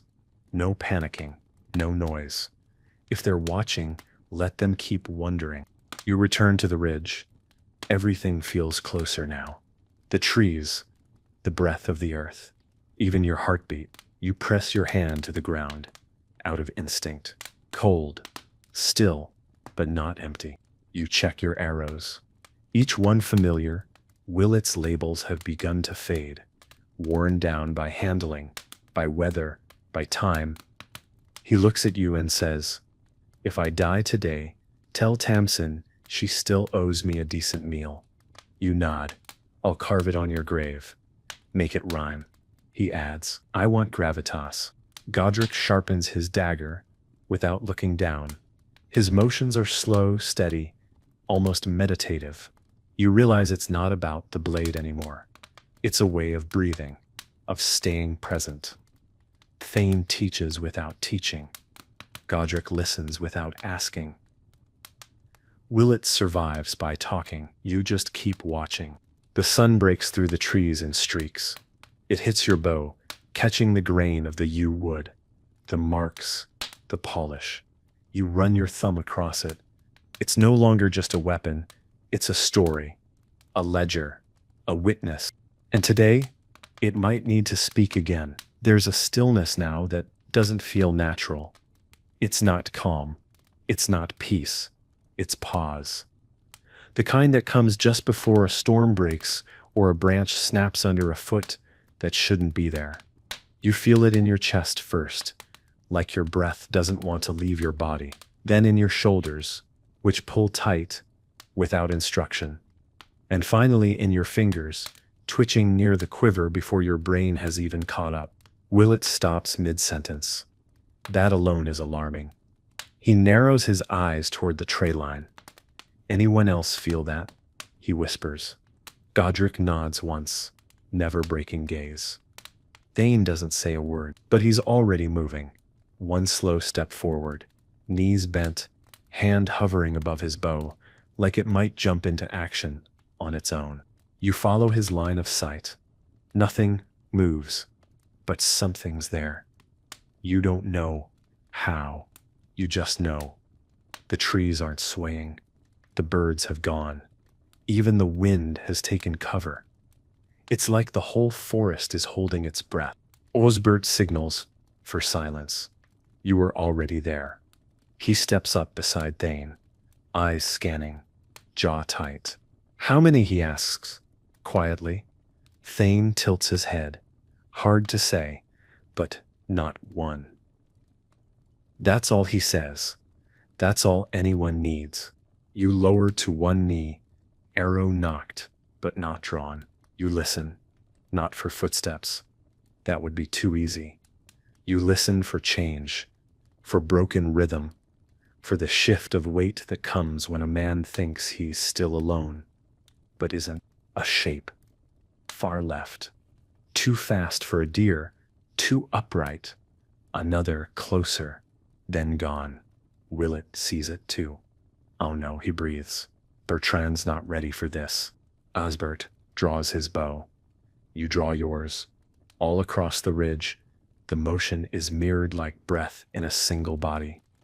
No signal this time, no barked order, just instinct. just shared experience. You lo- An arrow cuts the air, vanishes into trees. A cry answers, sharp, human. Another shape bolts through the brush. More arrows follow. The ridge is alive now, not chaotic, not wild, just ready, just sharp. They charge the edge, but hesitate. They weren't expecting resistance, that much is clear. Bandits, likely, or mercs who thought bows meant weakness. They learned otherwise fast. You don't chase, you hold position. Archers don't run forward, you stay, you watch. You become the warning no one sees until it's too late. And in the lull that follows, with your chest rising fast and your bowstring trembling slightly, you realize they thought you were just villagers with sticks. They were wrong. The trees go still again. Whatever they were, scouts, raiders, reckless fools, they're gone now. Vanished back into the woodline like shadows slipping beneath a door. But no one lowers their bow. Not yet. Not even Thane, because every archer knows it's not the first charge that breaks you. It's the second, right after you think you're safe. Willett lets out a long breath. That went better than expected. He looks at you, eyes wide. I think Jeffrey took someone in the thigh. He's always had a dramatic streak. Godric snorts softly and wipes his blade on his cloak. You all know this might not be over, but for now it's a breath you can take. Thane steps forward, scanning the tray line again, his bow still half drawn. They were testing the line, he mutters, looking for the weak spot. He turns, eyes narrowing. They didn't find it. Osbert lowers his weapon, exhaling like he's just surfaced from underwater. No casualties? He asks. Aldred, pale but upright, nods. We're all here. Osbert nods once, and the tightness in his face eases for just a moment. You shift your stance, finally letting your knees unlock. The ground is softer than you remembered. Your boots sink slightly in the moss. You look down and realize your hands haven't stopped shaking. Not from fear, from tension. From how hard you gripped the bow. You flex your fingers, one at a time. The familiar sting of pulled skin and worn calluses greets you, like an old friend. Thane walks past, claps you once on the back. It's not a gesture of congratulations. It's acknowledgement. You held the line. That's all that matters. As the sun climbs higher, the mist burns off the ridge. Light spills through the trees, painting gold across the leaves and broken branches. It feels wrong, almost too beautiful for a morning that nearly turned bloody, but maybe that's the point. Even danger has to share the sky with grace. Tamsin appears with water and bread. No stew, no bitter tea, just quiet food, and the look she gives each of you. The kind that doesn't ask what happened, but makes it clear she knows. You take the bread, chew slowly. Every bite reminds you you're still here. Willett flops onto a patch of grass and stares at the sky. If I live through this, he says, I'm opening a bakery, one that sells nothing but bread shaped like arrows, for poetic reasons. You don't tell him that's a terrible idea. You just say, I'd buy one. Because sometimes, staying alive deserves a ridiculous dream. By mid-afternoon, the ridge is quiet again. No more movement, no more voices in the trees. Just the low rustle of wind brushing through the grass, and the sound of people breathing like they've only now remembered how. The watch is doubled, and no one complains. Everyone knows it's not over. It's just paused. And pauses are precious things when you live by the draw of a bow. You sit beneath a bent tree, your back pressed against the bark, your quiver beside you. The carved figure from Thane is in your hand again. You've started carrying it without thinking, not as a charm, not as a superstition, just something to hold, something real, something that doesn't expect anything from you but presence. Willet naps beside a log, hat over his face, arrows fanned out like a strange, warlike flower. Godric is checking bowstrings for wear, his expression unreadable. He does this after every fight, an old habit from a younger man who saw a bow snap mid-battle and never forgot the sound. Osbert paces near the tray line, not giving orders, not posturing, just walking, maybe thinking, maybe realizing that being in charge means being afraid for more than just yourself. Thane sits by the fire, sharpening a new arrowhead. His hands never stop, even when his mind is miles away. The sun hits the side of his face, tracing the lines that weren't there a year ago. You wonder how long he's carried this weight, how many camps, how many young faces that didn't get to grow old. Tamsin brings water in a dented tin cup and presses it into your hand without a word. Her fingers brush yours for a moment. Calloused, warm, brief, then she moves on. That's all you need. You drink, it tastes like cold stone and something cleaner than you expected. The light stretches out, golden now. Long shadows trail across the ridge. You string your bow again, just to feel the pull. It bites into your fingers, and you welcome it.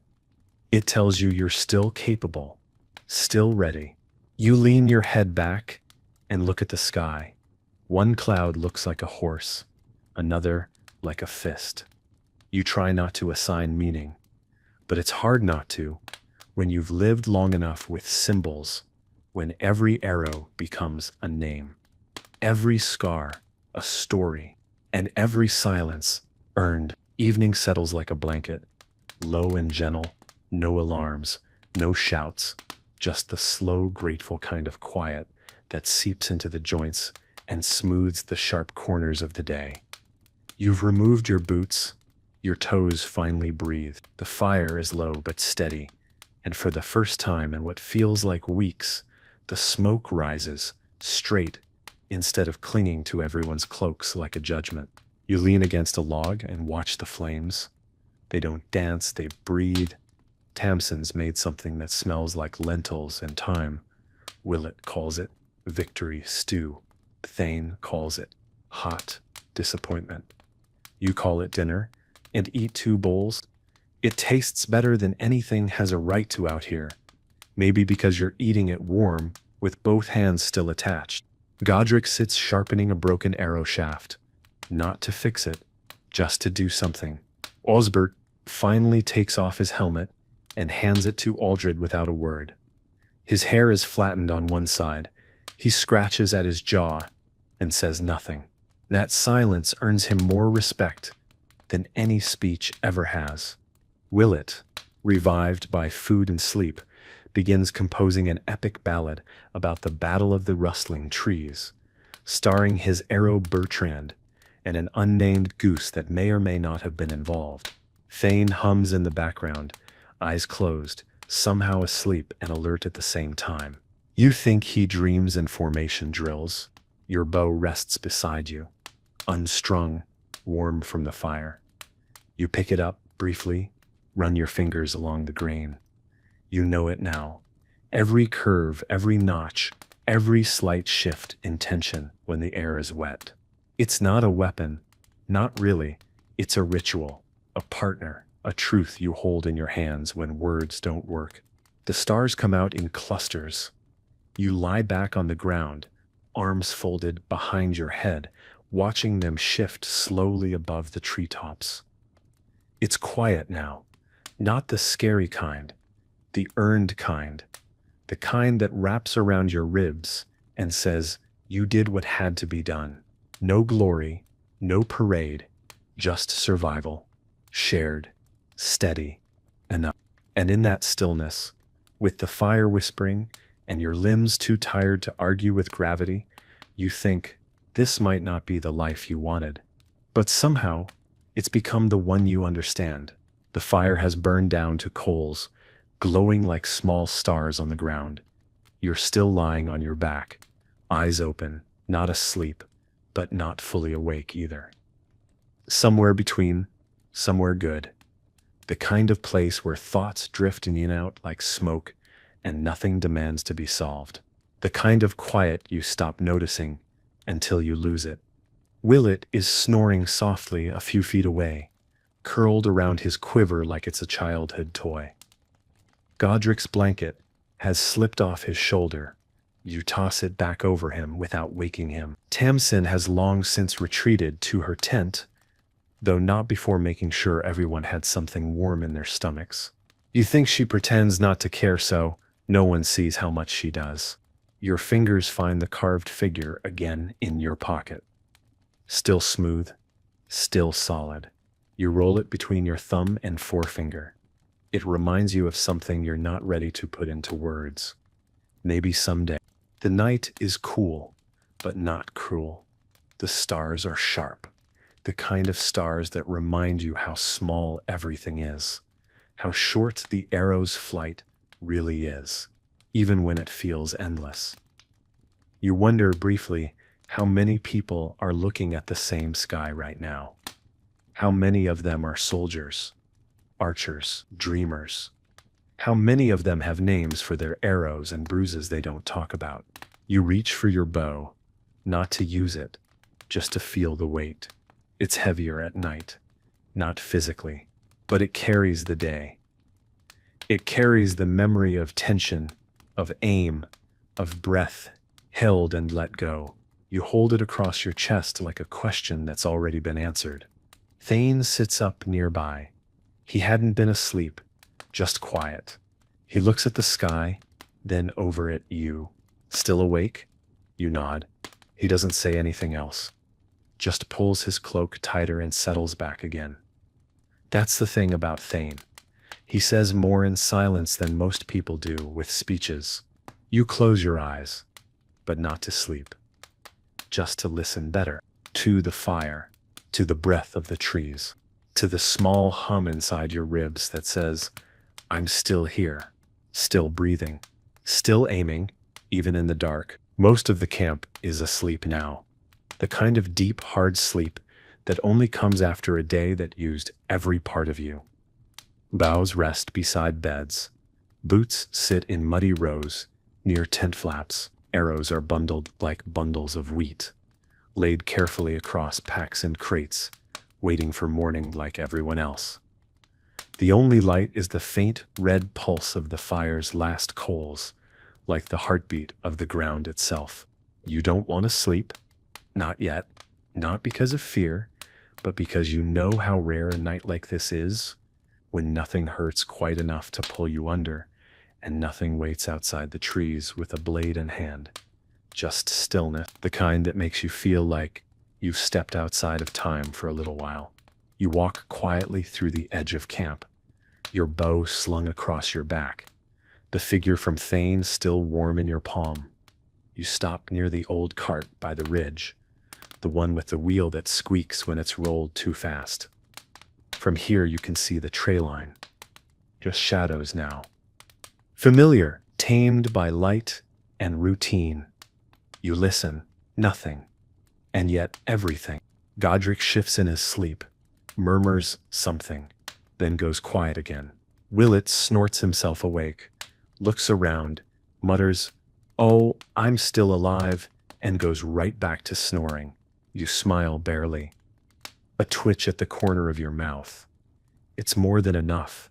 You remember your first day here. You couldn't even hold your bow steady. You thought the archers looked like something out of a storybook. Serious, silent, sharp. And now you're one of them. Not because you became strong, but because you stayed. Because you kept drawing the bow even when it hurt. Because you missed and came back again the next day. Because you listened, learned, watched, waited. And through it all, the bow didn't judge. It didn't forgive. It just asked, "Are you ready?" You stand there for a while longer. The cold brushes your face, not biting, just reminding you it's there. You breathe in slow, let it out slower. The figure in your palm feels steady. You tuck it away. And when you lie down again, pulling your cloak up to your chin, you don't even notice when you fall asleep. The sun creeps in slow, almost apologetically, not bright, not warm, just enough to peel back the dark and let the shapes of the world return. You open your eyes without rush. There's no horn, no shouting, no immediate sense of threat, just birdsong and the quiet clatter of someone stirring the fire back to life.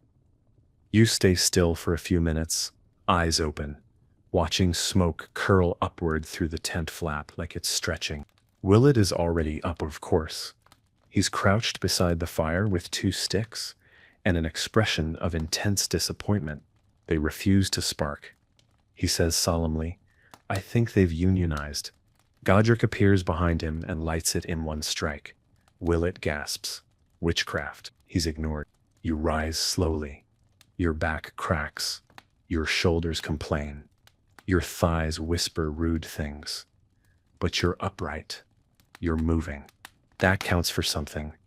You splash cold water on your face from the barrel, blink at the world through dripping lashes, and suddenly the trees look a little sharper. The breeze carries the scent of pine and ash. It smells like a place you've spent too long in to ever fully leave behind. Tamsin hands you a cup of something hot. You don't ask what's in it. You just drink. It burns a little, heals more. She nods once when she sees your hand trembling, then says nothing. That's the closest she comes to comfort, and it lands better than most words ever could. Osbert checks the perimeter, murmuring with Aldred, who's got a new cut on his cheek, but a steadier grip on his bow. He's learning, not from books, from days like these. You remember when your hands looked like his, unscarred, uncertain, still soft around the edges. You sit with your bow across your lap. You unstring it, check the limbs, test the flex. Every notch and nick means something now. You run your fingers over the grain and remember the places it's been, the ridge, the drill line, the nights when it rested beside you like a second spine. It's not just wood and string anymore. It's a record, a history. Thane walks past, tosses you a new wax cloth. You dries fast. He says, "Don't let it forget who takes care of it." Then he keeps walking. You nod, quietly grateful. You think, for a long moment, that maybe this is what survival becomes after a while. Not escape, not ease, just the building of a life around the thing that almost broke you.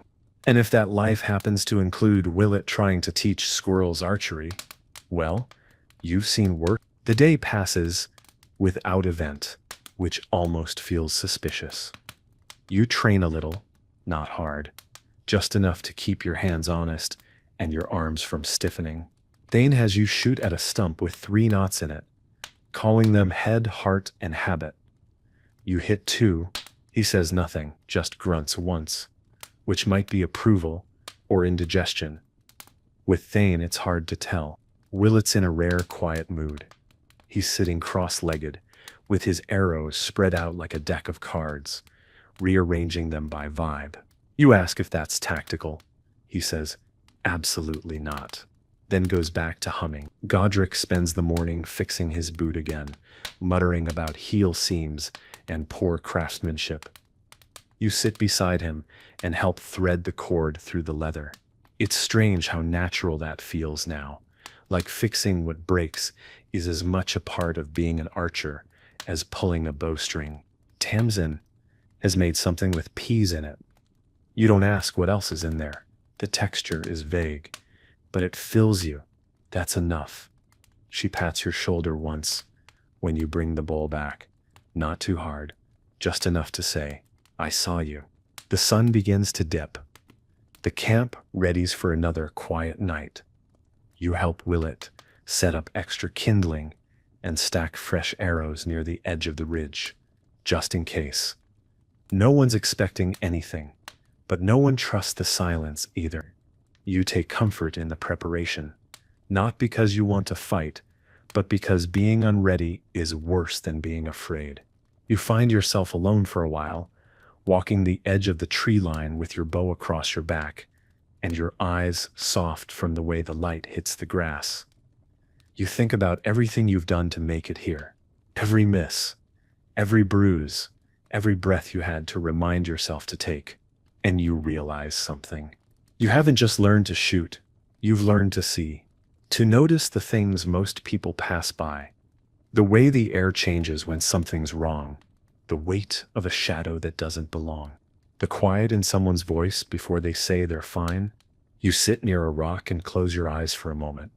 You don't sleep, but you rest. Because tonight, there's nothing chasing you. And that, in itself, is a kind of victory. The stars come out slowly, like old friends, who aren't quite sure if they're welcome.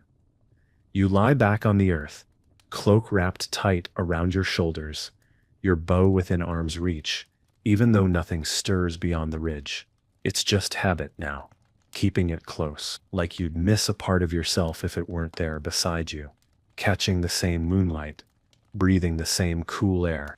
The fire crackles low. Godric pokes at it with a stick, not because it needs it, but because it keeps his hands busy. He says something under his breath about the shape of the flames. You don't catch the words, but you nod anyway. You understand. Willett has drifted off mid-story, chin tucked to his chest, one hand still resting on a half-named arrow he'll forget about by morning. Thane sharpens, always sharpening. You wonder if he's ever tried just letting a blade be dull for a day. Probably not. But you wouldn't ask. Tamsin sits on an overturned bucket, sipping from a dented tin. She's watching everyone without watching. Her gaze moves like a mother's might, sharp, unspoken, tired. You think she must have known 100 camps like this? 100 cold fires, 100 ragged men with good intentions and poor aim. Someone hums. It might be Aldred. He's taken to carving something too. A little hoarse, you think. Rough, wobbly-legged, but he keeps at it. A small act of defiance against everything that wants to turn people into ash. And order. You close your eyes, just for a moment, not to sleep, just to listen. There's the wind in the trees, the distant creak of the cart, the sighs of people pretending they're not scared anymore. And beneath all of that is quiet, not silence, but quiet, the kind that feels earned, the kind that holds you like a warm stone. You roll onto your side, cloak bundled under your head.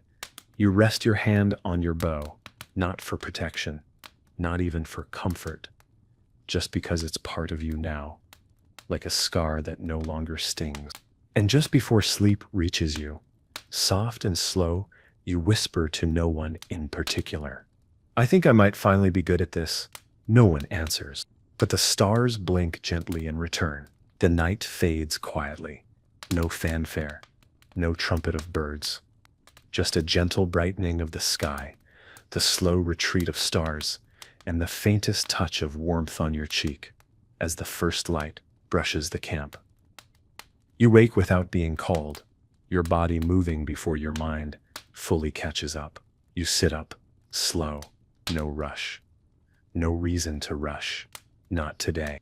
Willett is already up, somehow, poking at the remains of the fire with a stick and humming to himself like a man who just remembered he has no idea how to start a fire properly.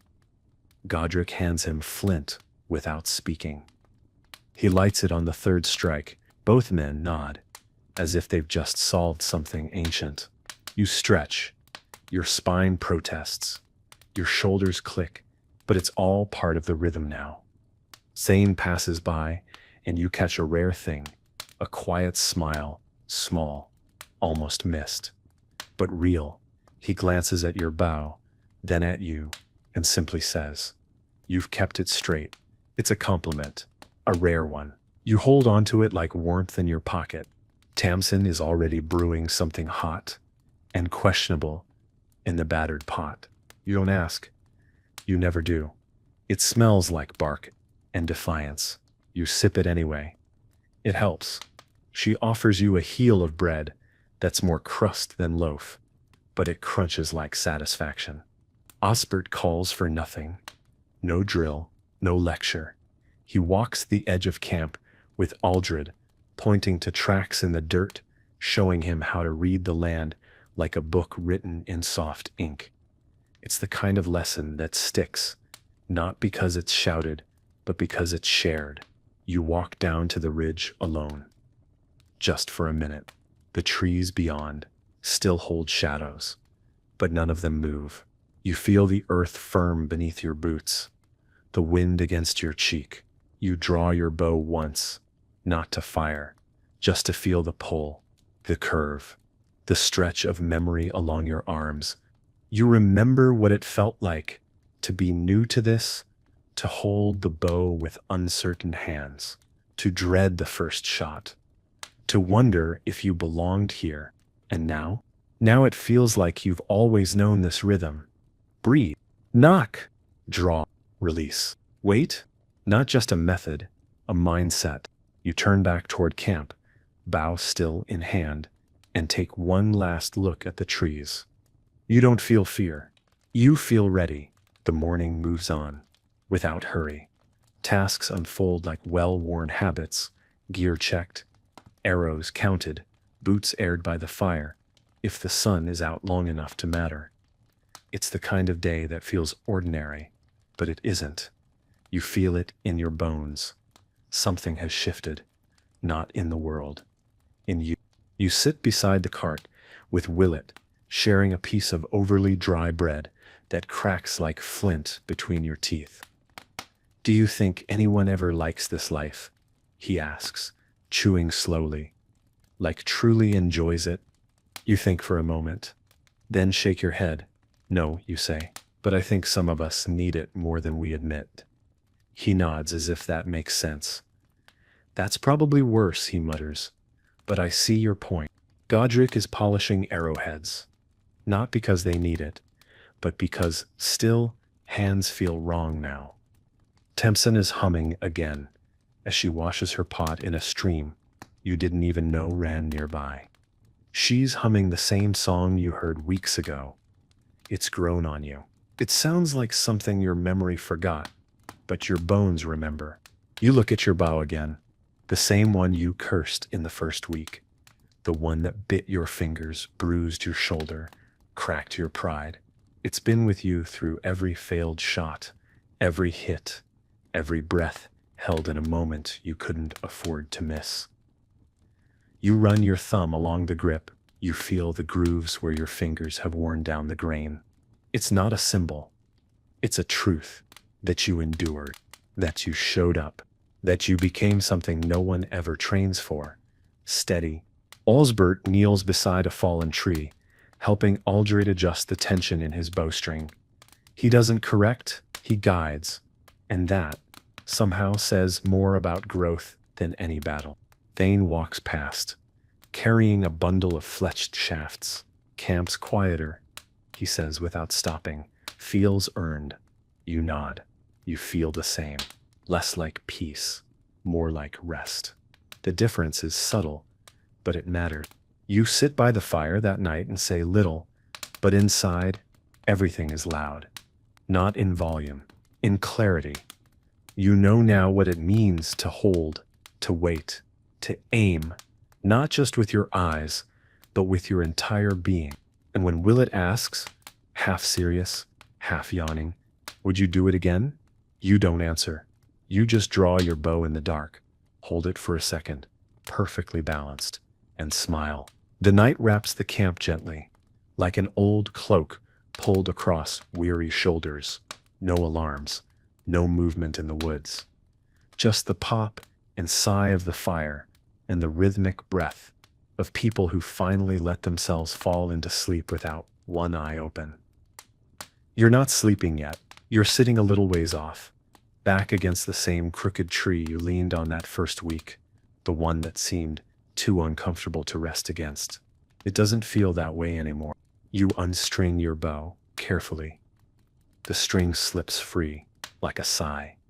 You wipe it down, wrap it in waxed cloth, and tuck it away in the small pouch Thane gave you. Good strings save bad days, he once said, but only if you treat them right. The way he says things, like they apply to more than just archery.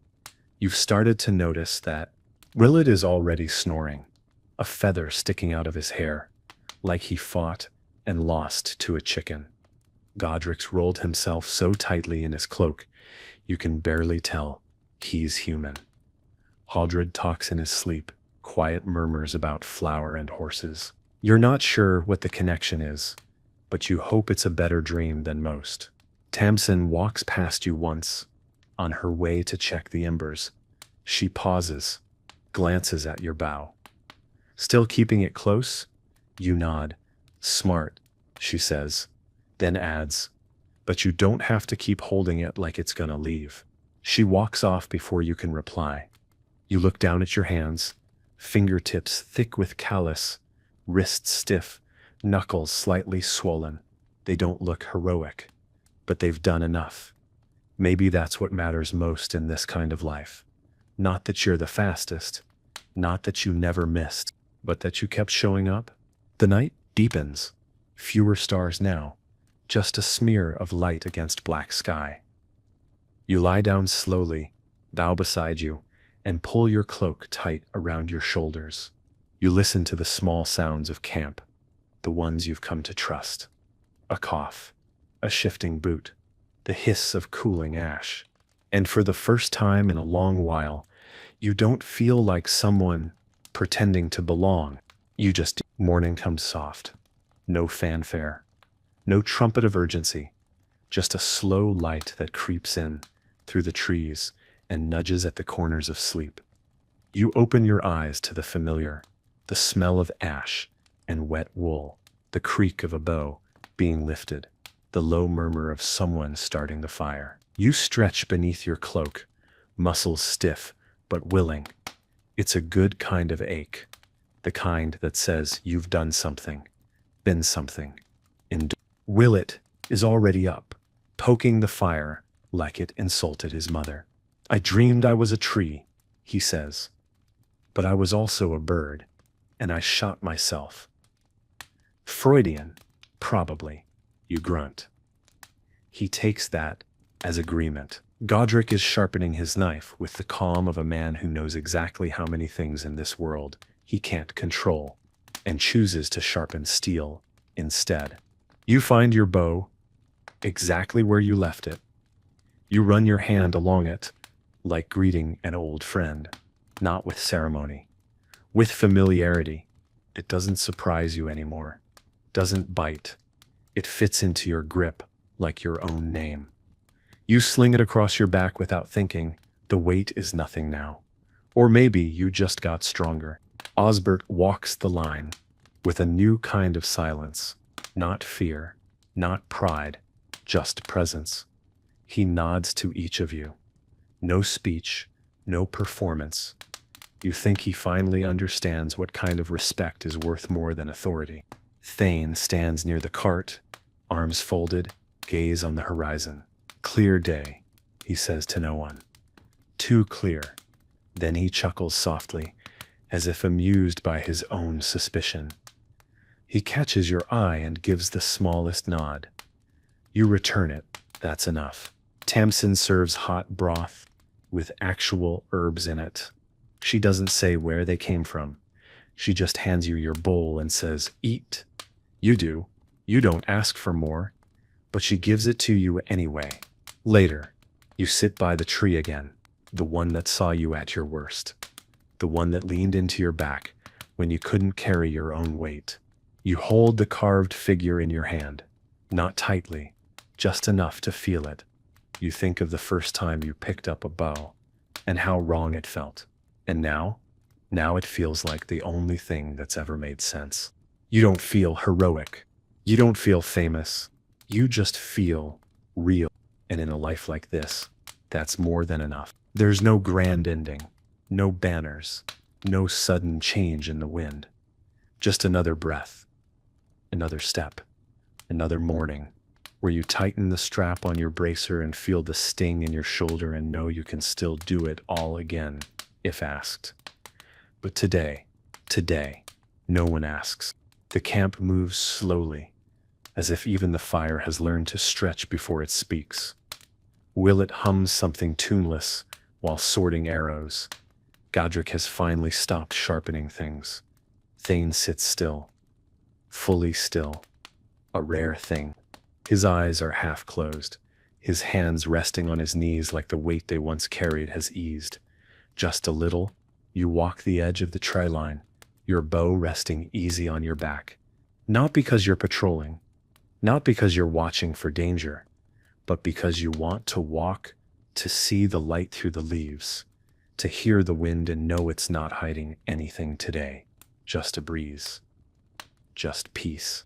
You sit at the ridge, the same place where you once thought you wouldn't last, where your arms burned, your aim trembled, and the fear lived right behind your eyes. You sit there now like it belongs to you, because it does. Not in title, not in ownership, but in memory, in presence. You draw one arrow, just one. Place it on the string. Pull slow. Not to fire, just to feel, just to remember that you can. Then you let it down, gently. Behind you, someone laughs. Maybe Willett, maybe Aldred. It's light, it floats. You smile, the real kind. Tonight, you'll eat, you'll sit near the fire. You'll run your thumb along the bough. One more time. Maybe you'll dream, or maybe finally, you'll just sleep. And if you do, let the quiet hold you. You've earned that now. Because you didn't become a hero. You became something better. You became real.